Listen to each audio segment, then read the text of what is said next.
pays, le Conseil supérieur de l'audiovisuel et de la communication, CESAC, vient de faire quelques recommandations aux professionnels des médias, c'est sur le traitement de l'information. Lopez Kakouba.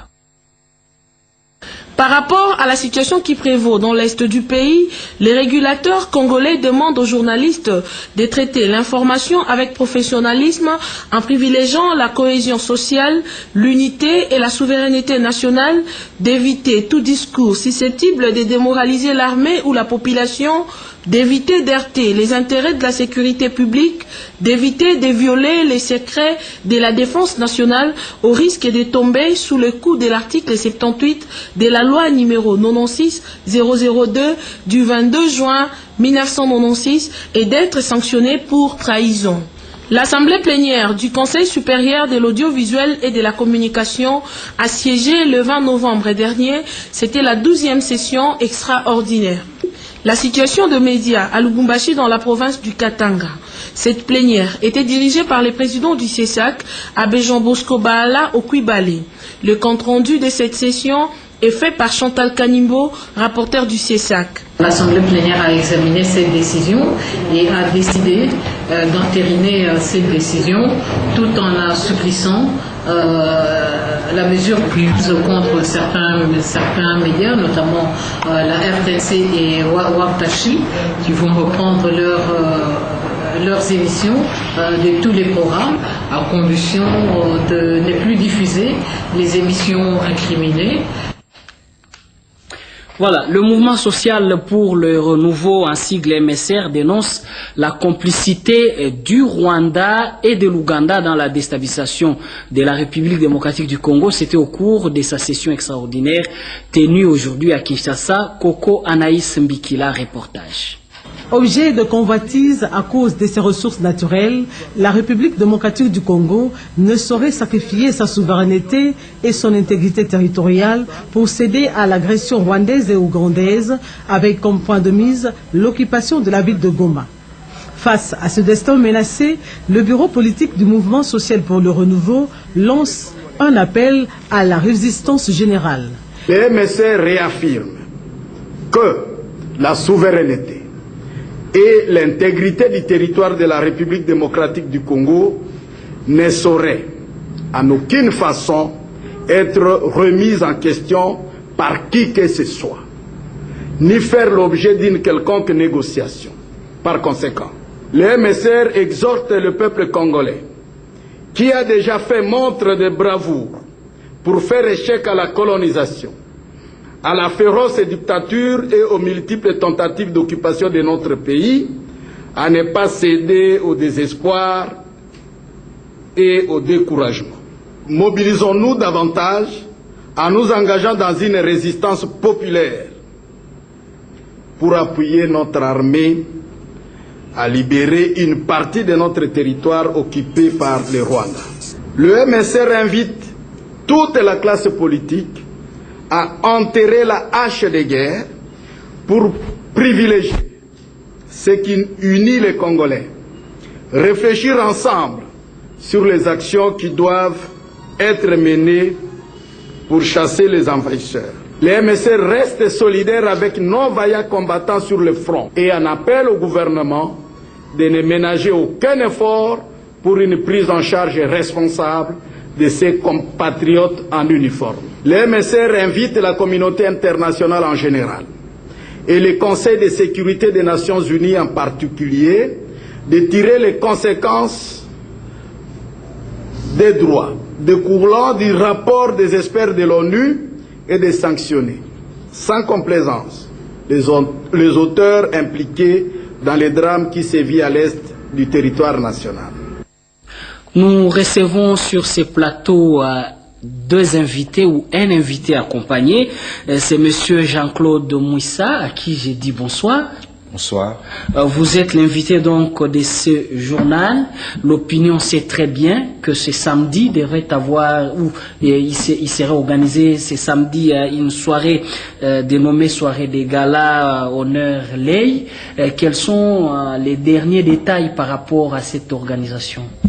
Merci. En effet, dans le cadre des manifestations que nous avons organisées, il était prévu que ce samedi, il y ait un dîner de gala pour commémorer tout ce qu'on a fait pour Taboulé. Mais au nom de la solidarité nationale, Taboulé a décidé que cette soirée se maintienne, mais que ce soit plutôt une soirée caritative. Qu'est-ce à dire? Il invite tout simplement les bonnes âmes, les bonnes consciences de venir ce soir-là pour qu'ensemble nous puissions penser à nos frères et sœurs de l'Est et que le fruit de toute cette soirée soit versé aux habitants du Kivu qui sont en errance, surtout les enfants et les femmes. Vous êtes accompagné par Madame Elodie Tabou. Comment vous trouvez cette idée de votre cher papa pouvoir changer la soirée ou les dîners de gala en une soirée caritative? Comment vous trouvez cette idée-là? Déjà, bonsoir. Moi, ça me touche beaucoup et ça ne m'étonne pas parce que mon père est très généreux de nature. Donc voilà, c'est vraiment touchant. Et je pense que ça va bien avec ce qui se passe actuellement. Donc, et quelle sera votre contribution dans cette soirée caritative, Madame Mélodie? Alors, je vais participer en chantant. Donc, je vais chanter à la soirée Honneur Lay et ma mère va participer également. Et votre maman, elle s'appelle comment déjà? Peut-être il y en a qui ne la connaissent pas.